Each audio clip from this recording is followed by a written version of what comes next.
Heute bin ich wieder in der Kaserne. Es ist Bodenschrubben angesagt, also so richtig schön eintönig und langweilig, aber ich hoffe, dass ich heute einen Riesenteil, wenn nicht vielleicht sogar die ganze Fläche des Bodens schaffe. Realistischerweise schaffe ich nur einen kleinen Teil, weil irgendwann schmerzen meine Handgelenke so sehr. Also ich mache das hier in kleinen Intervallen, dann gehe ich wieder nach Hause, arbeite weiter an meiner Firma. Jetzt bin ich so beim Marketing-Teil angekommen, bestelle noch die letzten Sachen, die ich brauche zum Einrichten. Gestern habe ich alles Bügel-Equipment gekauft, also 2 Bügeleisen, 2 Bügeltische, Ärmelbügelbretter, so Clips zum Stoff festmachen. Von dem her, jetzt geht's langsam vorwärts. Die weiße Wand sieht im Moment noch gut aus. Man sieht schon so ganz klein wenig so little cracks, also so kleine Risse, aber ich hoffe, das sollte jetzt nicht so ausmachen. Wir haben hier ein ganz kleines Problem. Jenny hat die Wand gemalt und sie fängt an zu blattern, aber nur der obere Teil. Es sieht so aus, wie wenn es eine Tapete wäre. Daumen drücken. Meine Website ist jetzt online. Hoffentlich klappt alles soweit. Sehr aufregender Moment. Heute komme ich ausgerüstet mit diesem Ding hier. Es ist so eine Polsterung, die man für die Gartenarbeit verwenden kann. Und heute missbrauche ich sie für meine armen Knie, damit die hoffentlich nicht so schmerzen wie das letzte Mal. Aber jetzt sollte ich ohne weiter abzulenken an die Arbeit gehen. Yay! Wir haben noch 2 Tipps bekommen, die ich heute ausprobiere.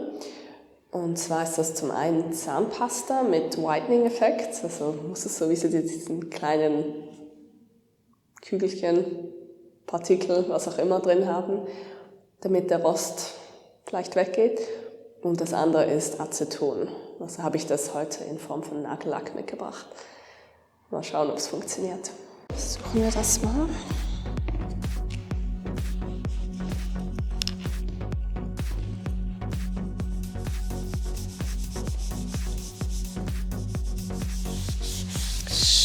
Scheint sich an den Rostflecken hier echt gar nichts zu tun.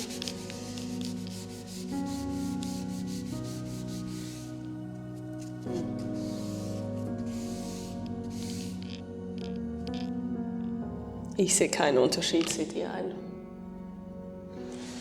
Kennt ihr das, wenn ihr so ein Projekt anfangt, wie hier jetzt meine Flecken, und es scheint komplett aussichtslos? Ziemlich sicher ist es in diesem Fall auch so, weil es ja wirklich kaum weggeht.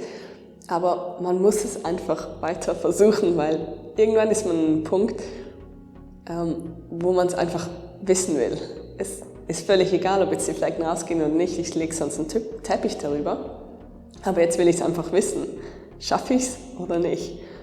Mein Bruder würde jetzt sagen, es ist der Sunken Cost Fallacy, wo man einfach schon so viel Zeit investiert hat, dass man es einfach nicht mehr aufhören kann, weil man sagt sich, ja, dann ist sonst diese Zeit verschwendet.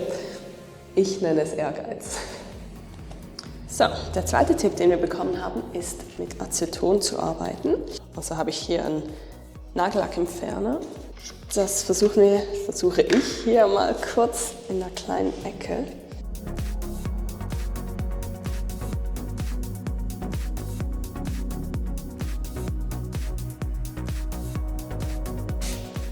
Oh mein Gott, die Flecken kommen raus.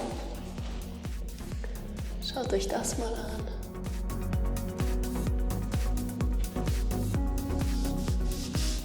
Es wird auf jeden Fall gleich weißer. Die Flecken sind erstaunlich gut rausgekommen. Wie ihr seht, es ist einfach jetzt dort etwas heller. Aber im echten Leben sieht es ziemlich gut aus. Auf der Kamera ist es noch ein bisschen verstärkt, aber doch, gefällt mir. Tja, und wie das so ist mit Plänen, so schnell ist man abgelenkt. 1,5 Stunden rum und ich habe einfach mal nur an dem kleinen Fleck, dem Rostfleck, verbracht. Ja, jetzt gibt es eine kurze Frühstückspause, danach mache ich wirklich den Rest vom Boden und ich fange an.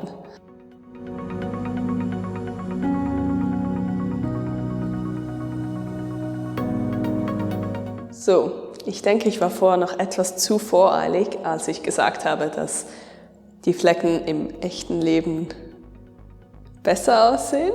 Also sie sind raus. Aber es ist schon sehr hell geworden, muss ich sagen. Jetzt sieht man es sehr deutlich. Also die Flecken sind weg, aber ob es jetzt besser ist, weiß ich nicht.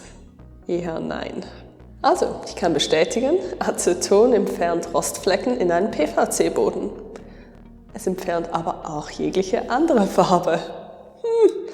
Ob ich es deshalb weiterempfehlen kann? Nee, eher nicht. Die Zahnpasta mit Whitening-Effekt hat sich doch noch als sehr nützlich herausgestellt. Mit ihr habe ich es nämlich geschafft, diese schwarzen Flecken aus der Gummileiste herauszubringen. Das macht Freude. Jetzt sieht man erstmal, wie schmutzig der Boden vorher war. Dort, wo ich geputzt habe, ist er fast schon weiß und man sieht eine genaue Linie, wo ich aufgehört habe. Und ich habe nur Geschirrspülmittel und Wasser verwendet. Wahnsinn! Okay, ich habe es vielleicht so ein klein wenig übertrieben beim Putzen. Auf jeden Fall gebe ich volle Power beim Putzen. Vielleicht ein bisschen zu viel. Nach mehreren einzelnen Einsätzen ist der Boden endlich fertig geschrubbt. Nun kann es weitergehen. Als nächstes stehen neue Lichter und die Möbel auf dem Plan. Sei mit dabei in der nächsten Folge und erfahre, weshalb ich mich jetzt doch dazu entschlossen habe, neue Lichter einbauen zu lassen. Vielen Dank fürs Zuschauen!